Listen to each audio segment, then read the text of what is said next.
Assalamualaikum warahmatullahi wabarakatuh.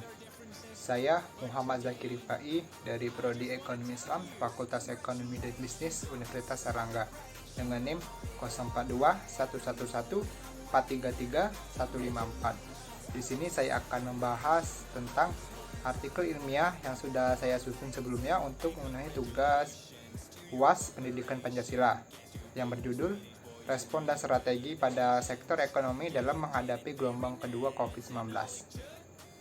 Pandemi COVID-19 muncul sejak tahun 2019 dan masih berjalan hingga sekarang. Virus SARS-CoV-2 menunjukkan penyebaran yang sangat signifikan, cepat, dan telah banyak kematian yang disebabkan dari virus ini baik di Cina maupun di negara lain, sehingga pada tanggal 30 Januari 2020 WHO menetapkan virus corona ini sebagai kedaruratan kesehatan masyarakat yang meresahkan masyarakat. Dari uraian di atas, saya akan menjelaskan bagaimana respon ekonomi. Pandemi COVID-19 muncul sejak tahun 2019 dan masih tertahan hingga sekarang sehingga menyebabkan perlambatan ekonomi global serta kerugian ekonomi. Tujuan studi adalah menjelaskan respon dan strategi pada sektor ekonomi dalam menghadapi gelombang kedua COVID-19.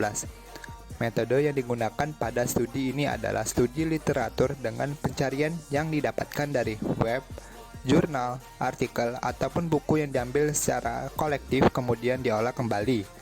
Hasil studi didapatkan ekonomi pada gelombang kedua COVID-19 di Indonesia, walaupun diberlakukannya PPKM, ternyata masih terkontrol dengan dibuktikan triwulan 2 2021 dibandingkan triwulan 1 2021 berkembang sebesar 3,31%. Yang dilihat adanya kenaikan ekspor, impor dari berbagai sektor. Strategi kebijakan pemerintah yang telah berkelanjutan, pengusaha, warga universal, tenaga kesehatan, wajib bersinergi dalam mempertahankan serta membangun Indonesia, khususnya pada sektor ekonomi di masa pandemi COVID-19. Ekonomi ialah aspek yang terpenting dalam kehidupan manusia. Kebutuhan ekonomi erat kaitannya dalam kehidupan sehari-hari. Manusia guna memenuhi kebutuhannya semacam makan, minum, baju, tempat tinggal, serta lain-lain, membutuhkan suatu ekonomi yang kokoh. Negeri dituntut buat mengatur kebijakan menimpa perekonomian Indonesia serta dituntut buat menjamin ekonomi warga Indonesia. Disebabkan aspek ekonomi merupakan aspek yang sangat bernilai dalam kehidupan manusia. Tidak hanya ekonomi ialah aspek terpenting dalam kehidupan manusia. Aspek ekonomi tersebut pula merupakan aspek pendukung membangun nasional disebabkan perkembangan ekonomi suatu negeri yang baik bisa ditingkatkan suatu perkembangan nasional. Pemerintah membuat kebijakan dalam mengatasi pandemi COVID-19 gelombang 2 dengan berlakunya PPKM. Imbas terhadap ekonomi gelombang 2 COVID-19 di Indonesia masih lumayan terkontrol. Teruji terdapatnya perkembangan ekonomi triwulan 2 tahun 2021 yang menembus zona ekspansif sebesar 7,07% dari sisi demand. Konsumsi rumah tangga menampilkan sebesar 5,90% serta konsumsi LNPRT berkembang sebesar 4,12%.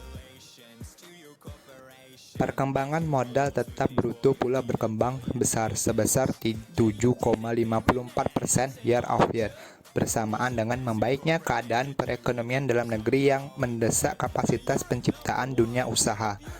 Membaiknya perekonomian global pula membuat ekspor berkembang sangat besar, sebesar 31,78% year of year, disusul dengan impor yang berkembang sebesar 31,22% year of year. Berikutnya dari sisi supply, segala zona lapangan usaha hadapi revisi zona industri pengolahan selaku kontributor terbanyak PDB berkembang positif sebesar 6,58% year of year. Di sisi lain pula, ada revisi UMKM dengan kenaikan revisi kredit usaha rakyat. Sampai semester 1 2001, di sisi lain, sehabis pelaksanaan PPKM terjalin revisi yang signifikan dengan dibuktikan dengan keteririsan tempat tidur atau buruh telah membaik ialah 32,9%. Adapun strategi utama pemerintah dalam menghadapi gelombang kedua COVID-19 yang dinyatakan Menteri Koordinator Bidang Perekonomian Erlangga Hartarto. 1.